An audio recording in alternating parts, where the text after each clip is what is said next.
Faith over fear. I feel like that's something we hear and something that we even say all the time. And we talked about that in Sunday school this morning.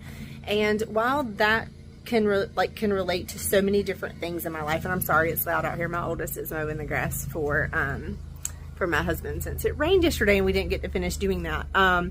Anyway, the first thing that came to my mind was how thankful I am that I chose faith over fear in where I'm at today.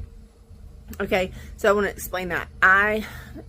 Almost 5 years ago, I was in a place of faithfully praying for God to show me a way to make money from home. And at that time, I really just wanted a little bit of spending money. That was what I was praying for. Like, God, how can I do this homeschooling thing that I know that I felt you calling me to? How can I do that? But also, how can I make some income just to have extra spending money, just to buy my husband a present he didn't pay for, just to be able to contribute some, right? So initially that was my prayer, and God provided that. And so through that journey, what I learned is that God not only opened a door for me to do what I was praying for, but God also opened the door for me to be able to help other people and mentor other people and be a witness and be a testimony for other people and help them in other ways, even outside of my business, in ways that I've been able to help people in their journey, even in their walk with the Lord.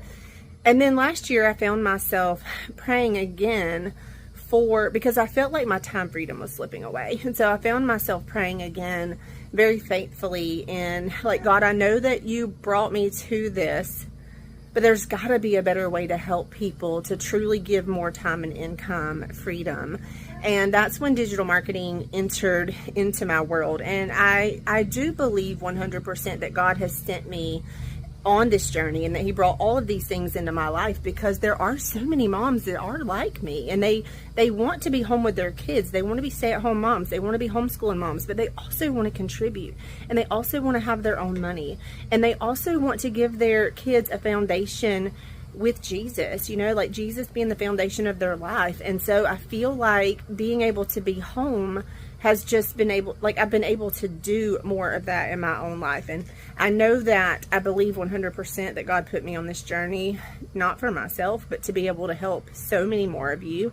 So let's talk about the faith over fear, because I feel like we say that a lot of times and maybe we don't really think about what that means. But faith is action. Faith is like doing something, right? So we believe it, we're going to do it, where fear holds us back and fear cripples us.